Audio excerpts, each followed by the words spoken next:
En nombre del Padre, del Hijo y del Espíritu Santo, así sea. Hermanos, bienvenidos a una entrega más de la liturgia de la palabra.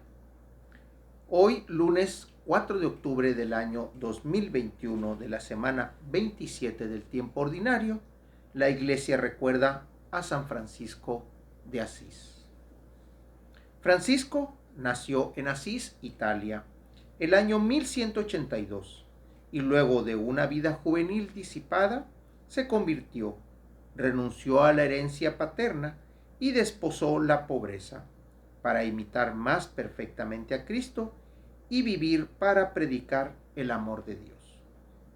Luego que reunió a los primeros compañeros, el pobrecillo se presentó al Papa Inocencio III, quien lo aprobó verbalmente.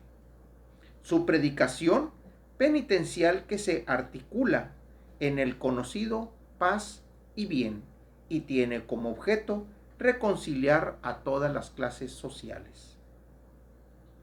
La visión optimista de la vida hacen de San Francisco el hermano universal. Su espíritu auténticamente evangélico y revolucionario se apegó a la Iglesia con mensajes siempre vivos para el mundo actual. La Iglesia recuerda hoy a San Francisco de Asís.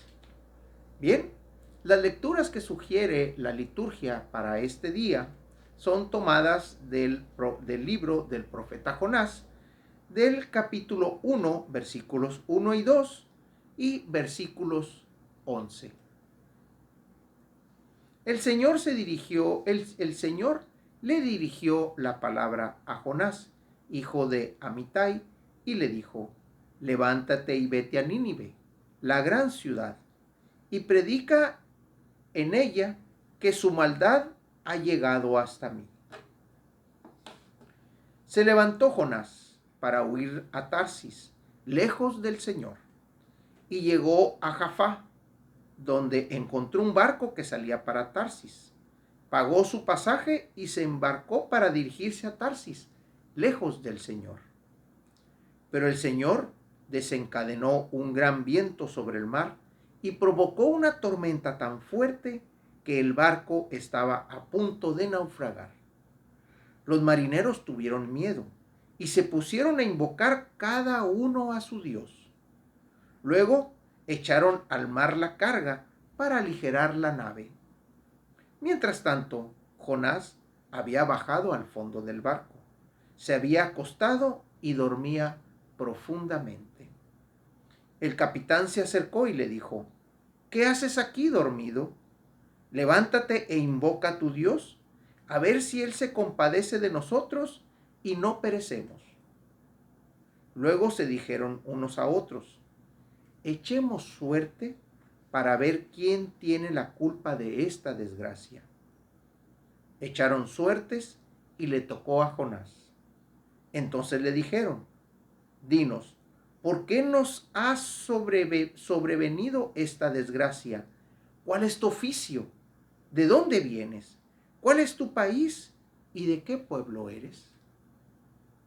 Él le respondió: soy hebreo y adoro al Señor, Dios del cielo, que hizo el mar y la tierra. Entonces aquellos hombres tuvieron mucho miedo y le dijeron: ¿por qué has hecho esto? Pues él acababa de decirles que iba huyendo del Señor. Y como el mar seguía encrespándose, le preguntaron: ¿qué hemos de hacer contigo para que el mar se calme? Y él le respondió: levántenme y arrójenme al mar, y el mar se calmará, pues sé que por mi culpa les ha sobrevenido esta tormenta tan fuerte. Los hombres se pusieron a remar para alcanzar la costa, pero no pudieron porque el mar seguía encrespándose en torno a ellos. Entonces invocaron al Señor diciendo: no nos hagas morir por culpa de este hombre, ni nos hagas responsable de la muerte de un inocente, ya que es clara tu voluntad. Entonces levantaron a Jonás, lo arrojaron al mar, y el mar calmó su furia. Y aquellos hombres temieron al Señor, le ofrecieron un sacrificio y le hicieron promesas. Dispuso el Señor que una ballena se tragara a Jonás, el cual estuvo en el vientre de la ballena 3 días y 3 noches. Entonces el Señor le ordenó a la ballena que vomitara a Jonás en tierra firme. Palabra de Dios. Un relato muy interesante de esta historia que le acontece al profeta Jonás. Y vemos pues todas las artimañas que hace este muchacho con tal de no cumplir la sentencia y el pedido que Dios le hace. ¿Qué es lo primero que hace Jonás? Huir. Huir de lo que el Señor le pide. Sin embargo, vemos que el Señor no toma una fuerte represalia en contra de Jonás. Suelta el viento, sí. Encrespa el mar, sí. El barco en el que iba dice que estaba a punto de naufragar, pero no sucede. El Señor sabe hasta dónde proponer ese, pues no digamos castigo, ¿no? Pero sí esa dureza, esa prueba de decir, muchacho, tienes que estar de este lado. A fin de cuentas, ¿qué es lo que sucede con las personas que estaban alrededor? Y después de conocer a cuál es el Dios de Jonás. Jonás lo dice ahí abiertamente. Yo adoro al Señor, Dios del cielo, que hizo el mar y la tierra. Y temieron los navegantes. Temieron porque ya conocían al Dios de los hebreos, a pesar de que ellos oraban a sus otros dioses. Ya conocían al Dios de los hebreos y le pidieron perdón al momento de decir, no queremos cargar la muerte de un inocente, cuando toman a Jonás y lo arrojan por la borda. Lo expulsan del barco. Inmediatamente el texto dice que el mar se calmó, porque ahí fue donde el Señor dispuso que la ballena salvara a Jonás, lo mantuviera en vida durante 3 días y 3 noches y luego lo arrojara a tierra firme. Pero ¿qué es lo que podemos sacar aquí? Aquí el Señor le da una orden muy específica a Jonás. Ve a Nínive, la gran ciudad, y predica en ella que su maldad ha llegado hasta mí. Jonás se levanta y huye. Y yo creo que es algo que los que leemos este pasaje y tenemos esa introspectiva y nos damos cuenta que a lo mejor nosotros huimos del Señor, no atendiendo su llamado, no atendiendo su voluntad, no atendiendo, ni siquiera la sugerencia que el Señor nos da. Vemos que siempre hay una tormenta a nuestro alrededor. A lo mejor no una tormenta tan física como la que vemos aquí en este escrito, en esta historia, pero sí una revolución en nuestro corazón, en nuestra mente, de decir, no quiero hacerlo, y sin embargo ahí está esa tormenta que nos dice, ok, no lo hagas, pero vas a estar siempre atormentado porque tu deber es hacerlo. Y siempre vas a estar en esa lucha de quererte ir cuando el Señor es quien te está llamando. Vas a sentir ese vacío. ¿Qué es lo que pasó con Jonás? Jonás fue y se durmió tranquilamente. Y fue el capitán y le dijo, oye, ¿qué no estás viendo lo que está sucediendo? Ora a tu Dios.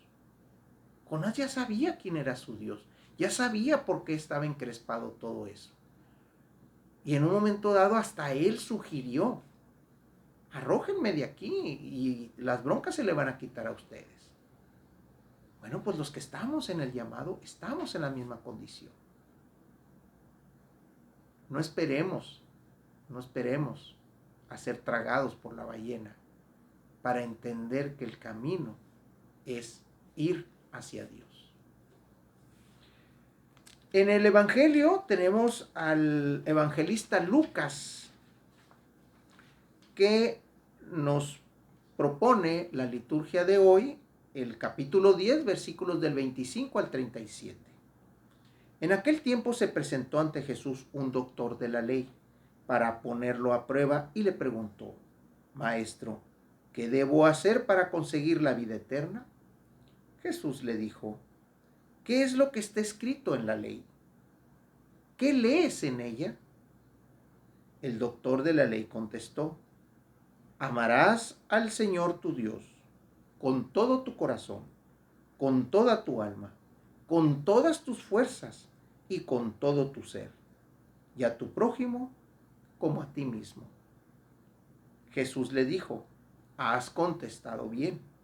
Si haces eso, vivirás.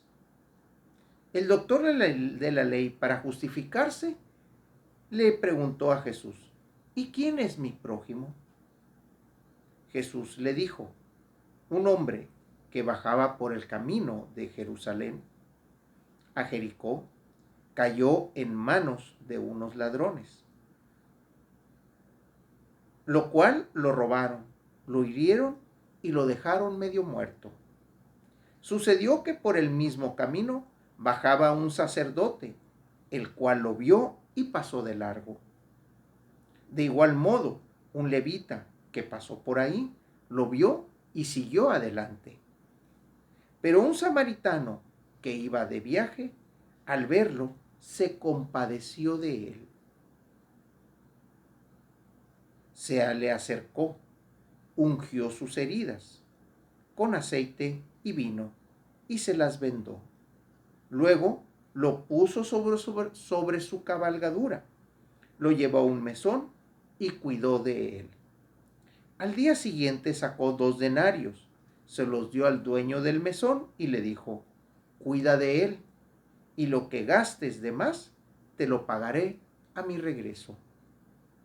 ¿Cuál de estos 3 te parece que se portó como prójimo del hombre que fue asaltado por los ladrones? El doctor de la ley le contestó: El que tuvo compasión de él. Entonces Jesús le dijo: Anda y haz tú lo mismo. Palabra del Señor. Bien, estos versículos podemos tomarlos en 2 partes. Uno, la que corresponde propiamente a la parábola que cuenta Jesús acerca de esta persona que es golpeada y de los 3 individuos que pasan por ahí cerca. Y la otra es acerca de qué es lo que debo conseguir para hacer la vida eterna.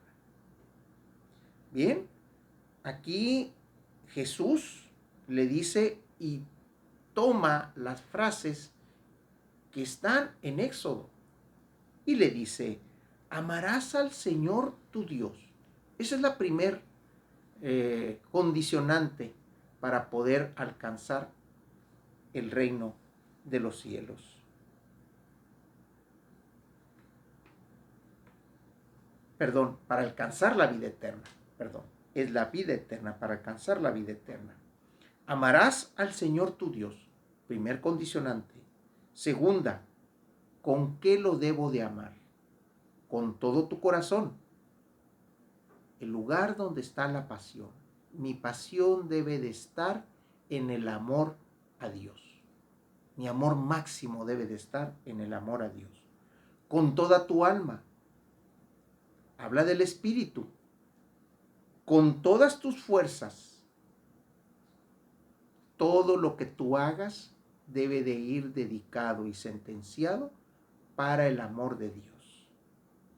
Con todo tu ser, todo tu cuerpo, todo, tu mente, tu ejercicio, tu vida, tu amor, todo lo que hagas tiene que ir dirigido a amar al Señor tu Dios. Y luego le agrega, y a tu prójimo como a ti mismo. Ok, puedo amar al prójimo, es correcto, pero ¿en qué medida? Como a ti mismo. Así como yo me cuido, me alimento, me aseo, cuido mi presencia, bueno, así tengo que ser con el prójimo. Exactamente igual, con el hermano, con el próximo, con mi familia, con mis hijos, con mi esposa, con mis padres, con mis hermanos, ya sea de sangre, ya sea de cultura, ¿sí? Ya sea de amor, pero ese es el prójimo, el que está ahí cerca. Y luego le pone un ejemplo. Y aquí es donde entra lo interesante, porque el doctor de la ley se quiere justificar. Ok, está bien, todo eso lo hago, todo eso lo cumplo, pero ahora, ¿quién es mi prójimo? ¿Sí? Fue lo que le preguntó. ¿Y quién es mi prójimo? Y luego le cuenta esta historia. Esta historia está muy interesante porque dice que venía un hombre caminando de Jericó a Jerusalén. Un hombre que bajaba por el camino, de Jerusalén a Jericó, de Jerusalén a Jericó. Era seña de que o venía de hacer comercio en Jerusalén o venía del templo de Jerusalén e iba hacia Jericó. Para los que conocen ese camino, se dice que en aquel entonces era un camino muy peligroso. Y de hecho lo vemos, porque dice que cayó en manos de unos ladrones, lo robaron, lo hirieron y lo dejaron medio muerto. Y aquí es donde empieza lo interesante. Al dejarlo herido y medio muerto, seña de que quedó tendido en sangre, ensangrentado. Y el primero que pasa es un sacerdote. El sacerdote, según la ley de Moisés, no debe de acercarse a un muerto. Y es lo que parece esta persona. Ni tampoco debe de ensuciarse las manos con sangre porque queda impuro. Por lo tanto, el sacerdote, cumpliendo la ley de Moisés, porque al ser sacerdote significa que estaba en funciones. La función de ellos era o recibir las ofrendas que llegaban al templo o hacer la hora del incienso, ofrecer el incienso. Entonces vemos que la ley de Moisés le impedía a esta persona acercarse al hombre. La ley. Y luego dice que se acercó también, que pasó por ahí, un levita. El levita está en la misma condición que el sacerdote. La diferencia es que el sacerdote es un levita que está en funciones, mientras que el levita es alguien que pertenece a la ayuda del templo, pero no estaba en función.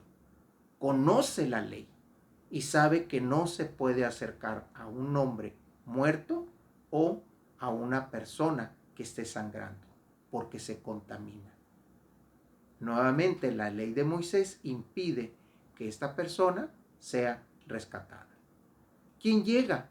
El samaritano. Sabemos que Samaria es la segunda ciudad en donde el pueblo, al verse dividido, las 11 tribus o las 12 tribus, al verse divididas, se genera una capital en Jerusalén y una capital en Samaria. Samaria, que está más al norte, pertenece a una área pagana. Por lo tanto, el samaritano no estaba tan obligado en cuestión de la ley a respetarla. Podríamos decir que a lo mejor era una persona que simplemente no le importaba la ley de Moisés, que no iba a Jerusalén más que a hacer comercio y no precisamente iba al templo. Bueno, él, por su buen corazón, se acerca, porque ahí dice, al verlo, se compadeció de él. Podemos decir que gracias a la ignorancia de la ley se le acercó, o conociendo la ley le dio más importancia al que estaba caído que a la misma ley. ¿Y cuáles fueron los elementos que intervinieron en este proceso? El primero es verlo, se compadeció de él, lo vio. El segundo es que se acercó, ungió sus heridas, lo tocó, lo limpió, ungió sus heridas con aceite y vino, lo curó. Y luego se bajó del caballo, subió al herido y lo lleva, porque dice que lo montó en su cabalgadura y lo lleva hasta el mesón. Y da 2 denarios. 2 denarios. En aquel entonces un denario era el equivalente a un jornal de trabajo. Entonces podemos decir que este samaritano era una persona que tenía ese poder económico. Da 2 denarios. Y todavía viene algo más interesante, ¿sí? Donde le dice, cuida de él y lo que gaste de más, te lo pagaré al regreso. Va a regresar a darle continuidad a su obra. Te lo pagaré cuando regrese.